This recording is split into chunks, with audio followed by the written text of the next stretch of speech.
وأسباب الناصر الحق بالحق والهادي إلى صراطك المستقيم وعلى آله وصحبه حق قدره ومقداره العظيم. اللهم أخرجنا من ظلمات الوهم وأكرمنا بنور الفهم وافتح علينا بمعرفة العلم وحسن أخلاقنا بالحلم وسهل لنا أبواب فضلك وانشر علينا من خزائن رحمتك يا أرحم الراحمين. أما بعد فقال المصنف رحمه الله تعالى ونفعنا به وبعلوم في الدارين آمين رضي الله تعالى عنه وعنكم. ثم إن النية تطلق ويراد بها أحد معنيين.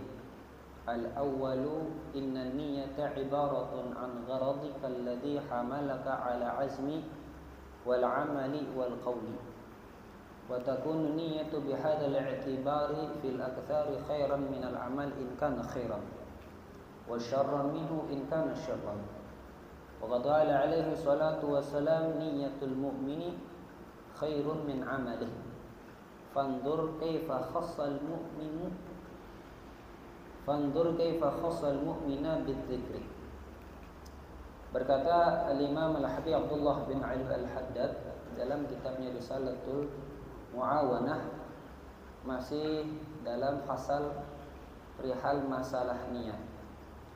Beliau mengatakan summa inna niyata, kemudian sesungguhnya dari suatu niat tutlaku kadang diitlakkan wa yuradu biha ahadu ma'nain, atau dimaksud dengan niat tersebut salah satu daripada dua makna.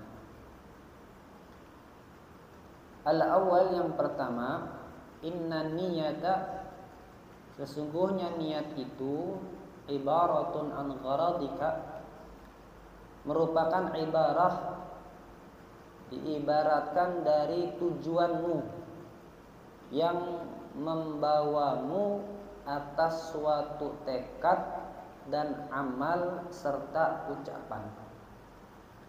Wa takunu niyyah bihadzal i'tibar, maka niat dalam keadaan yang seperti ini biasanya menjadi hal yang baik dari setiap amal kalau memang diniatinnya adalah baik.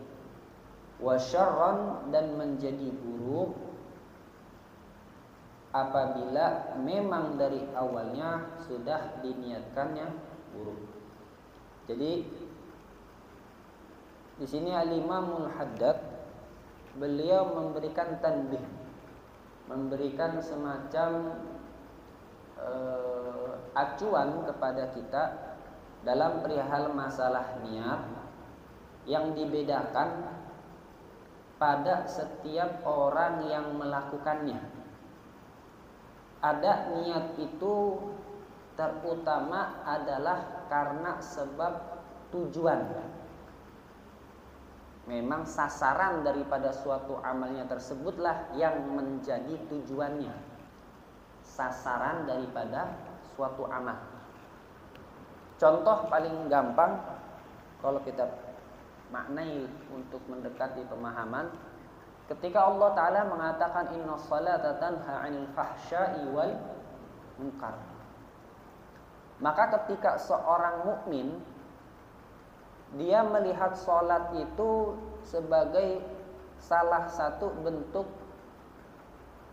benteng terkuat dia untuk mencegah dari perbuatan yang fahish, dari perbuatan yang munkar, maka sholatnya tersebut membawa niat dari apa yang ia tuju, dari apa yang dia sasar. Kalimat gharad itu artinya tujuannya. Memang sasarannya dia melaksanakan sholat itu adalah supaya dia tercegah dari perbuatan fahisyah ataupun dari perbuatan-perbuatan mungkar. Maka sebelum dia melakukan suatu amal, kalau memang udah niatnya nih baik, maka akan terus menjadi baik dari niat sampai kepada amalnya. Makanya kata Imamul Haddad, Beliau di sini mengatakan wa qad qala alaihi salatu wassalam niyatul mu'mini khairun min amalih. Niatnya orang mukmin lebih utama, lebih baik daripada amalnya. Ini beberapa pertemuan sudah sering Al-Fakir sebutkan juga. Yang dimaksud di situ adalah bukan berarti niat tanpa amal. Tapi yang dimaksud di situ maknanya adalah karena seorang mukmin, makanya disebutinya oleh Rasulullah sallallahu alaihi wasallam adalah mukmin. Begitu juga Imam Haddad mengatakan fandur kaifa khassal mu'mina bidzikri. Maka perhatikan bagaimana Rasulullah sallallahu alaihi wasallam menyebutkannya niatul mukmin, disandarkannya kepada mukmin. Kenapa? Karena orang mukmin itu tidak usah dikatakan, tidak usah dipertanyakan perihal masalah amalnya. Tidak usah dipertanyakan perihal masalah amalnya. Kenapa? Karena amal itu sudah menjadi kebutuhan buat mereka. Makanya dibilangnya mukmin. Enggak seperti anggapan kita. Kalau kita nih yang orang awam, rata-rata kalau dibilang niatul mukmin khairun min amalih, yang penting niatnya, tapi ngamalin kagak. Wah, pengen hadir majelis ilm, enggak sampai. Ah, enggak apa-apa, yang penting anak niat udah sampai. Niat anak udah sampai, enak banget bilang begitu. Niat anak udah sampai. Enggak begitu, enggak secara mudah mengatakan seperti itu. Makanya disebutin oleh Rasulullah niatul mukmin. Kenapa? Karena niatnya, karena amal bagi seorang mukmin gak usah dipertanyakan. Tapi yang dilihat esensi dari amal, suatu amalnya orang mukmin adalah daripada niatnya, bukan dari amalnya. Niat melakukan hal tersebut untuk mendapatkan apa? Maka gak heran kalau kita lihat disebutkan daripada manaqib-manaqibnya orang saleh, di antara yang disebutkan oleh Al-Habib Muhammad Sa'ad Al-Idrus, beliau mengatakan dalam kitab Niyat, berapa banyak orang-orang saleh yang hanya ketika membuka pintu sudah mencakupi begitu banyak niat. Baru buka pintu rumah, mau keluar rumah, mau buka pintunya aja udah ada niat. Kenapa? Karena bukan amalnya yang di situ, karena yang dilihat tujuannya adalah daripada niatnya, tujuannya adalah daripada untuk mendapatkan apa yang diniatkan. Sebagaimana tadi saya katakan, kalau seandainya kita melaksanakan sholat hanya sekedar untuk menggugurkan kewajiban, maka itu sama saja amal kitanya tanpa niat secara hukumnya. Memang kalau kita perihal masalah fikih yang namanya sholat juga pasti ada niat, tapi apa ada niatan kita untuk melaksanakan sholat mendapatkan hasilnya daripada sholat itu sendiri? Ya, kalau kita kan sholat ya udah karena memang masuk waktu, nggak ada tuh pikiran sholat tuh untuk begini, untuk begitu, nggak ada. Tapi kalau orang mukmin melaksanakan suatu amal ibadah karena dia mengetahui inti daripada amalnya tersebut tergantung kepada niatnya. Makanya dikatakan oleh Imam Haddad, gharaduka alladhi hamalaka, yang membawamu terhadap al-azm. Al-azm itu apa? Tekad untuk melakukannya serta mengamalkannya dan juga ucapannya.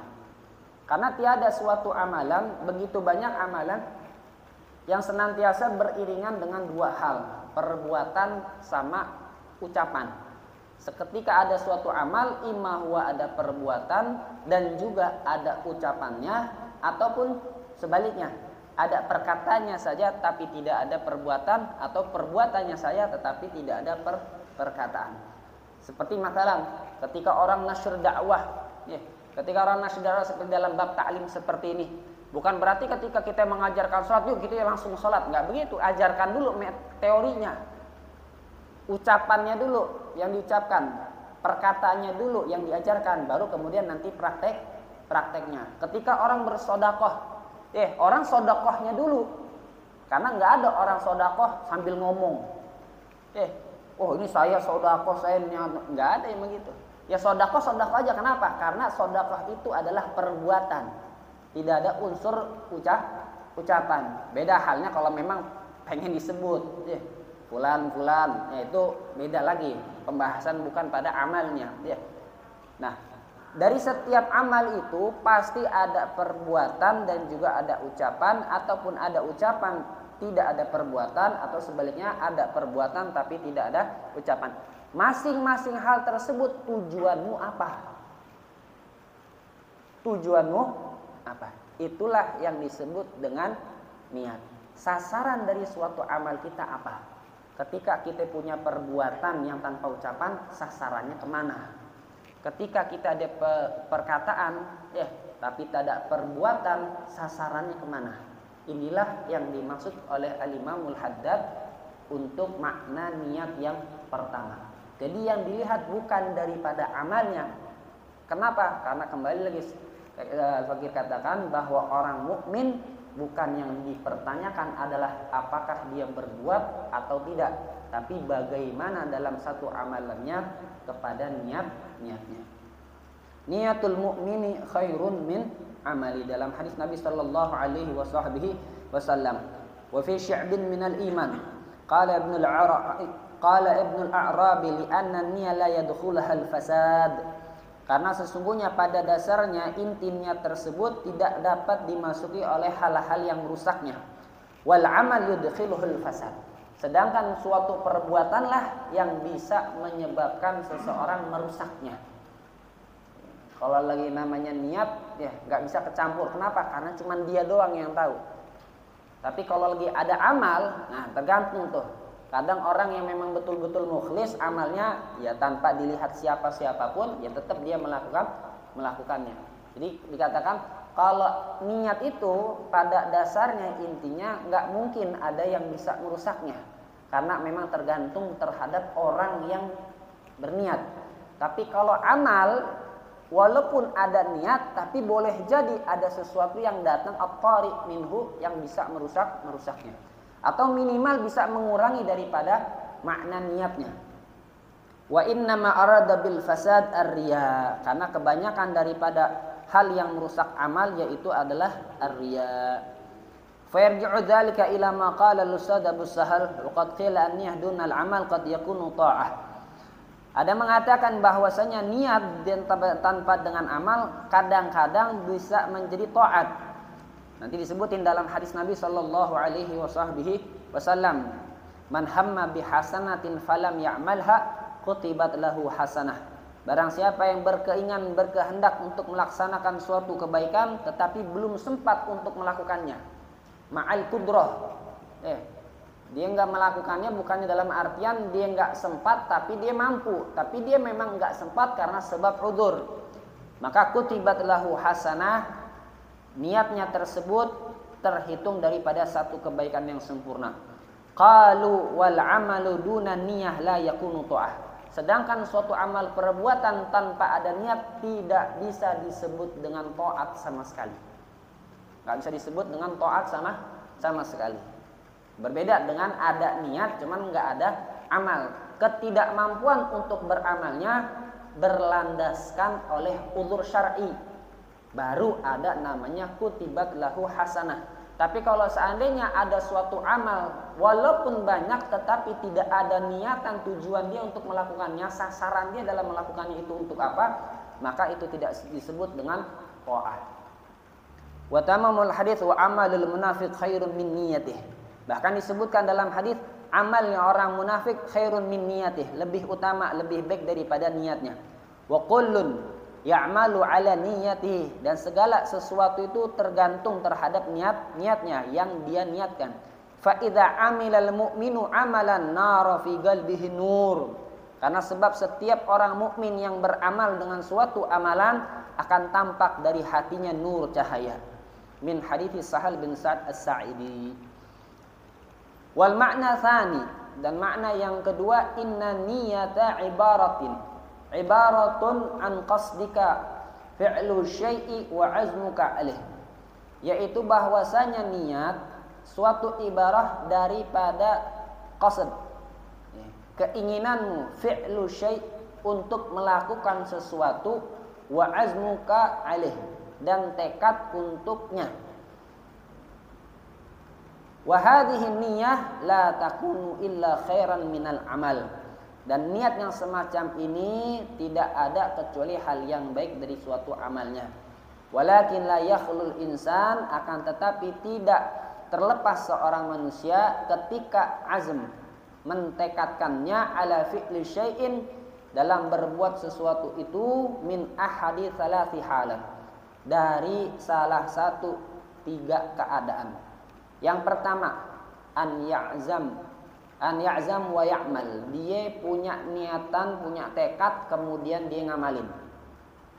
Ada niat dan juga ada amal. Yang kedua, an ya'zam wa la ya'mal ma'al qudrah 'alal amal.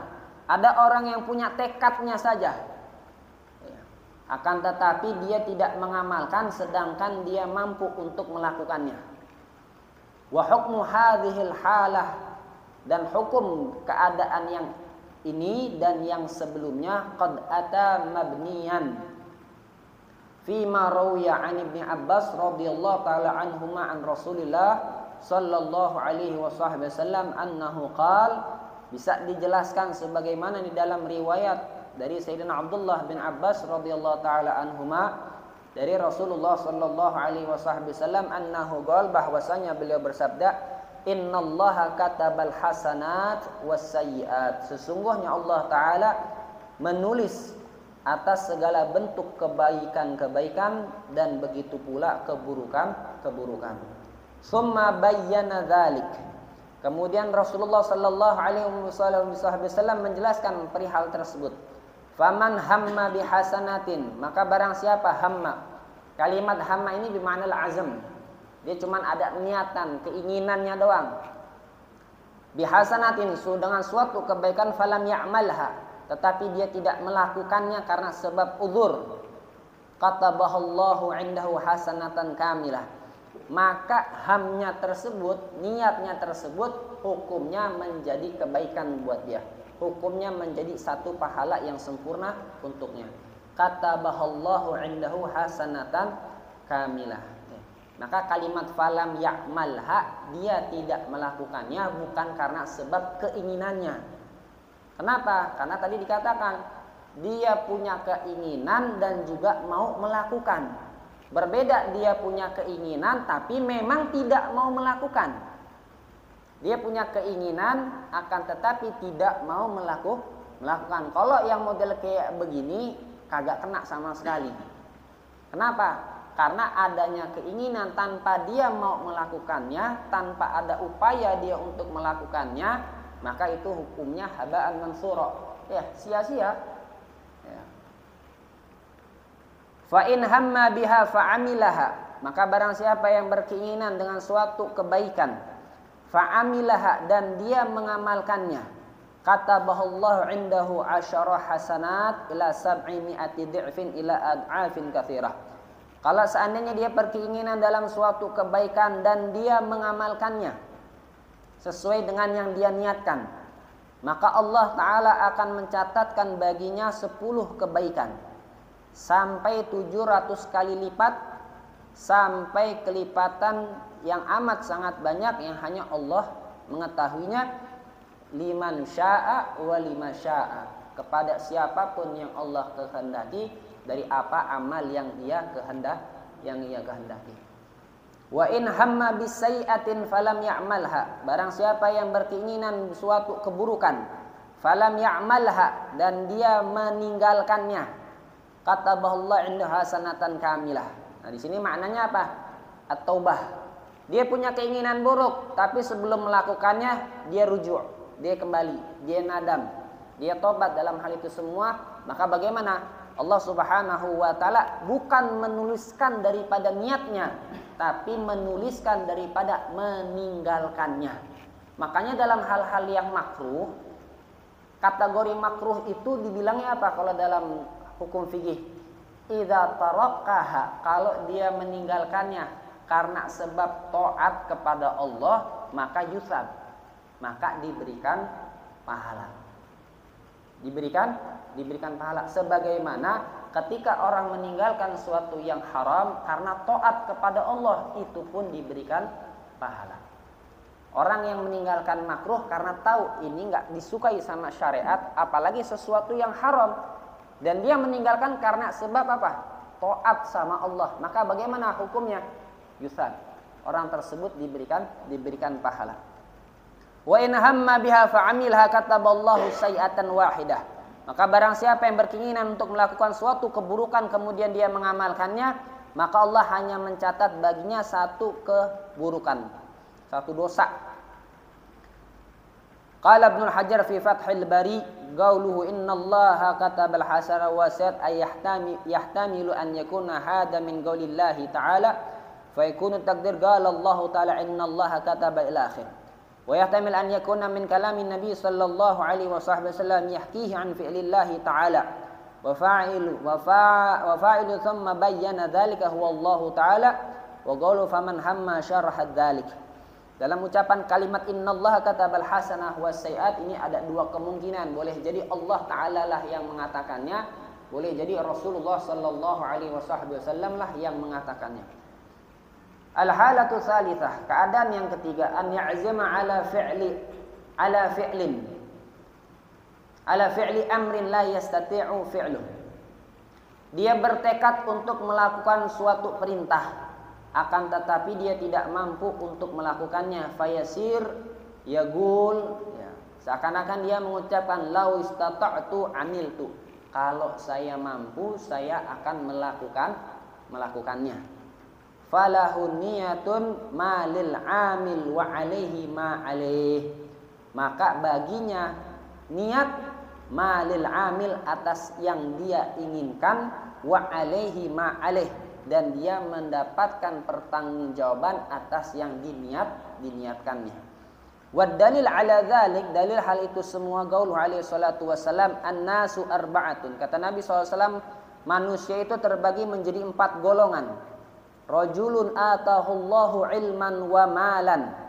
Seseorang yang kelak akan diberikan oleh Allah Ta'ala ilm dan diberikan oleh Allah Ta'ala harta. Fahuwa ya'malu fi malihi bi'ilmihi, dan dia mengamalkan daripada hartanya bi'ilmihi, melalui ilmunya. Fayaqulu akhar law atani Allahu mithla ma atahu amiltu mithla ma amalih. Kalau seandainya Allah Ta'ala memberikan aku seperti yang Allah berikan kepadanya, niscaya aku akan melakukan seperti yang dia lakukan. Fahuma, maka keduanya fil ajri sawa, sama-sama dalam masalah pahalanya. Yang satu memang dikasih, yang satu nggak dikasih. Tapi yang satu ini yang nggak dikasih, kalau saya punya seperti yang dia punya, saya juga bakalan ngamalin. Ngamalin. Wa rajulun atahullahu malan wa lam yu'tihi ilman. Ada seseorang yang diberikan oleh Allah Ta'ala harta, akan tetapi tidak diberikan baginya ilmu, fahuwa yakhbitu fi malihi bijahlih, sehingga dia menghamburkan daripada hartanya karena sebab kebodohannya. Fayaqulu akhar lau atani Allahu mithla ma atahu amiltu mithla amali fahuma fil wizri sawa.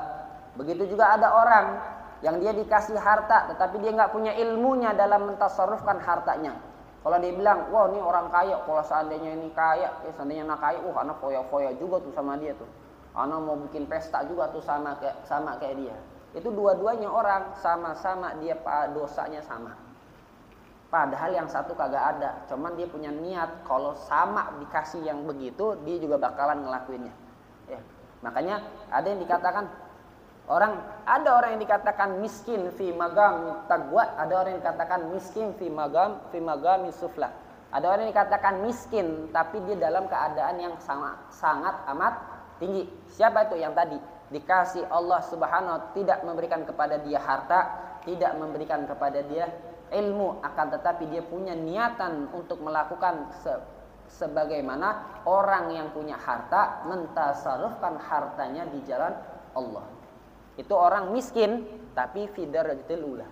Tapi ada orang miskin fi darajatil sufla, benar-benar dalam keadaan yang jatuh. Gimana itu? Orang udah miskin malah ketika dia punya angan-angan niatannya untuk bermaksiat kepada Allah Subhanahu wa ta'ala. Na'udzubillah min dzalik. Dalam hal ini Al-Imamul Haddad mengingatkan kepada kita, yang pertama tentu dalam setiap amal kita harus selalu diiringi dengan niat. Makanya dalam ibadah kita, khususnya di dalam mazhab kita Syafi'i, banyak, bahkan hampir seluruhnya daripada amalan ibadah kecuali wa fihi niyah. Pasti di situ ada niat. Memang kategori niat yang menjadi perbedaan antara ulama ya terlepas dari talaffuznya, mengucapkannya. Apakah niat itu memang diucapkan ataupun tidak. Makanya dalam mazhab kita Syafi'i dikatakan hukumnya sunnah.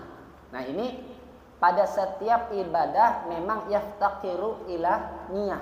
Setiap ibadah yang memang membutuhkan kepada niat. Kalau ibadah yang tidak membutuhkan kepada niat seperti apa? As-shadaqatul mandubah. Ya, shadaqatul mandubah dalam mazhab kita Syafi'i cukup kita mengamalkannya karena apa? Yang penting tujuan engkau memberikan hal tersebut untuk apa? Itulah yang dilihat. Tetap dikatakan amalnya sah. Berbeda oleh orang yang melakukan amal ibadah yang wajib. Amal ibadah yang wajib harus ada aturannya.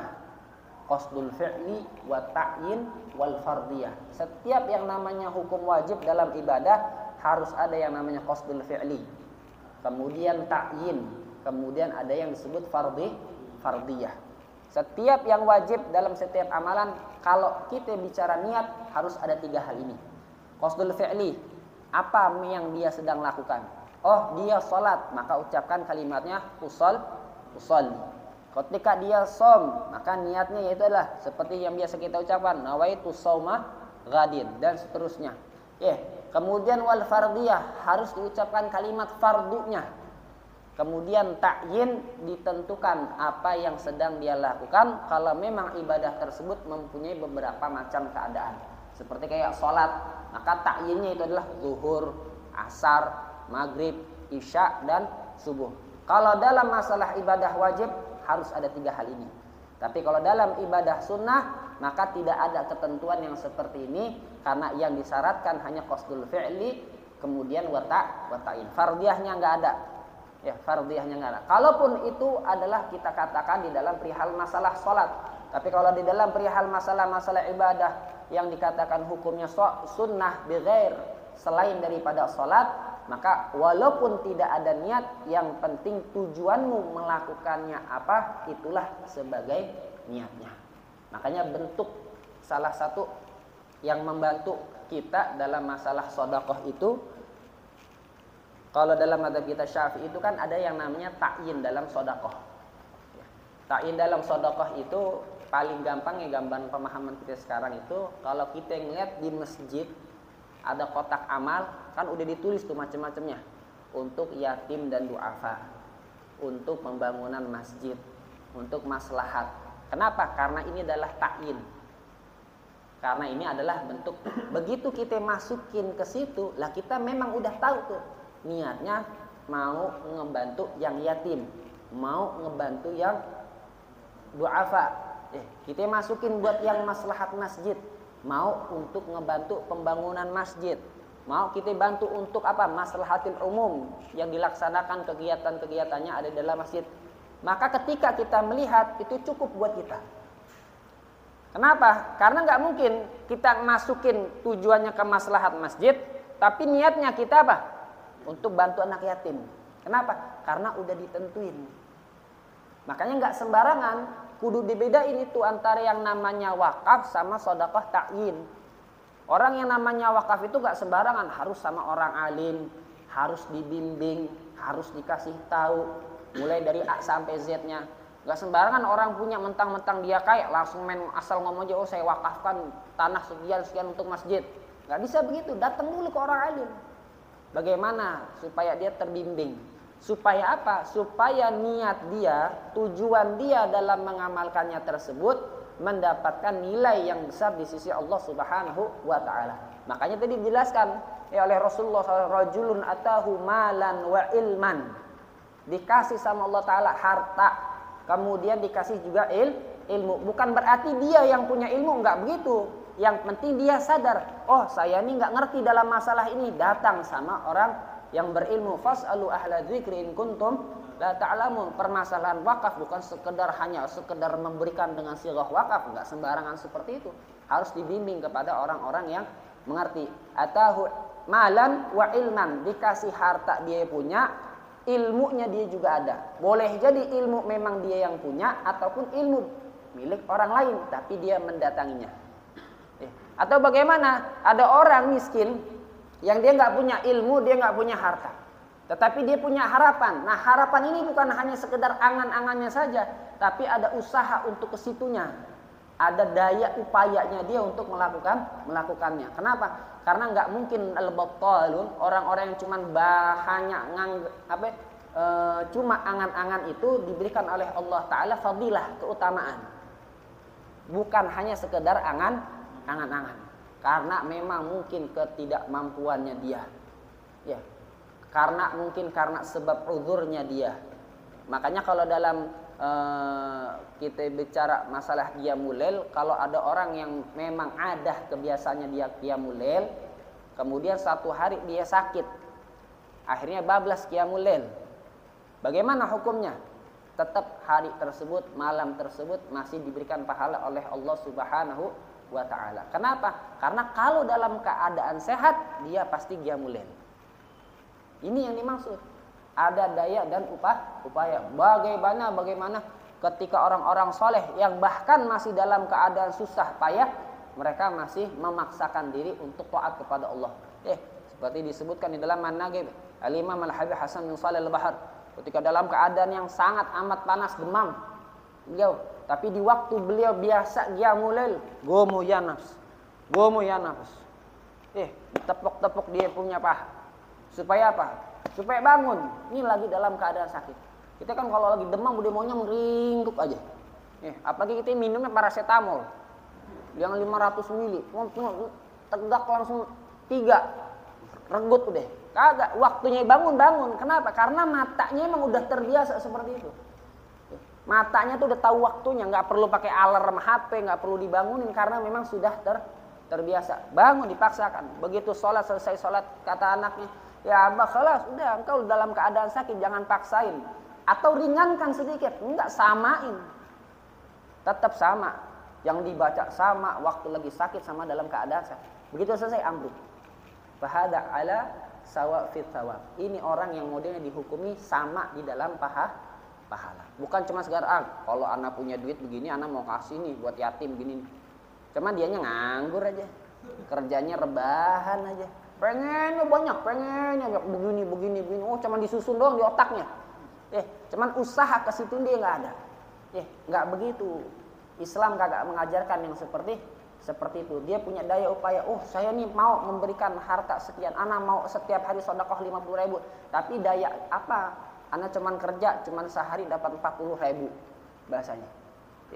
Walaupun sekuat tenaga saya melakukannya, cuma dapat kurang dari apa yang saya inginkan. Nah, orang yang model kayak gitulah yang dikatakan oleh Rasulullah SAW, orang yang punya harta, punya ilmu. Ada orang yang kagak punya kedua-duanya, tapi punya keinginan untuk melakukan seperti orang yang telah diberikan harta dan ilmu, maka pahalanya sama. Makanya Imamul Haddad di sini sekali lagi menekankan kepada kita kedudukan niat dalam diri kita itu dari perbuatannya apa kepada sasaran amalnya. Dari perbuatannya atau sasaran amalnya. Kalau kita melihat kepada sasaran amalnya, maka itu kita dikategorikan al-mu'min. Yang masuk dalam kategori niyatul mu'min khairun min amali. Tapi kalau kita baru hanya sekedar melaksanakannya dalam keadaan untuk beramalnya, saya punya niat apa? Niat belajar, niat hadir majelis ilmu. Dia nggak melihat hadir majelis ilmu itu untuk apa? Hasil dari hadir majelis ilmu itu untuk apa? Tapi dia cuma punya niatan untuk menghadiri majelis ilmu. Tanpa dia mengetahui, tanpa dia mau mengetahui, merasa hasil dari majelis ilmu itu apa. Digambarkan oleh Imam Haddad keadaannya ada 3 keadaan. Tapi ditambah dalam sabda Nabi Shallallahu Alaihi Wasallam, "Faman hamma bihasanatin ila akhiri." Yang penting dalam keadaan yang seperti kita mampu, saat kita mampu, maka kita usahakan terbaik dalam setiap amal kita. Dan jangan pernah ada dari setiap amal kebaikan itu kecuali di situ ada niat. Karena boleh jadi ada niat tidak ada amal tetap dihitung taat, tapi ada berapa banyak begitu amal kalau tidak ada niat walaupun ala surah gambaran taat, tetapi di situ tidak ada niat, maka hukumnya tidak disebut dengan ketaatan. Makanya ketika dikatakan contoh paling mudahnya dalam Syu'abul Iman, cabang daripada keimanan, iman yang paling tinggi itu adalah ucapan kalimat la ilaha illallah khalis min qalbih, yang betul-betul dari hatinya. Yang paling rendah tumitul adza an tariqul muslimin, ngindarin gangguan. Ada batu di jalan kita temu, jangan males tuh minggirin tuh batu. Kita nemu sampah di jalan, jangan malas tuh kita buang pada tempatnya. Kenapa? Karena itu salah satu daripada cabang keimanan. Makanya digabung sama salafus saleh ketika melakukan hal itu semua dengan mengucapkan kalimat la ilaha illallah. Kenapa? Menggabungkan antara iman yang paling tinggi dengan iman yang paling rendah. Tujuannya apa? Sempurna iman kita. Untuk mengimbangi iman kita, iman yang tinggi dengan iman yang lemah. Dalam hal itu saja ada tujuannya. Tumitul ada waqaf yang ala surati ta'ah, yang semuanya terlihat gambaran daripada gambaran taat. Mudah-mudahan kita semua diberikan oleh Allah Subhanahu wa taala taufik wal hidayah, senantiasa kita hadir dalam majlisul ilm untuk senantiasa mendapatkan ilmu yang barakah dari Allah, ilmu yang barakah daripada Rasulullah sallallahu alaihi wasallam melalui lisannya para ulama, dan mudah-mudahan kita diberikan hidayah oleh Allah Subhanahu wa taala senantiasa taat kepada Allah, taat kepada Rasulullah sallallahu alaihi wasallam. Rabbana la tuzigh qulubana ba'da idh hadaytana wa hab lana min ladunka rahmah innaka antal wahhab. Rabbana hab lana min azwajina wa dhurriyyatina wa talamidana qurrata a'yun waj'alna lil muttaqina imama. Allahumma arinal haqqa haqqan warzuqna ittiba'ah wa arinal batila batilan warzuqna ijtinabah. Wa sallallahu ala sayyidina Muhammadin nabiyil ummi wa alihi wa sahbihi wasallam. Walhamdulillahi rabbil alamin. Assalamualaikum warahmatullahi wabarakatuh.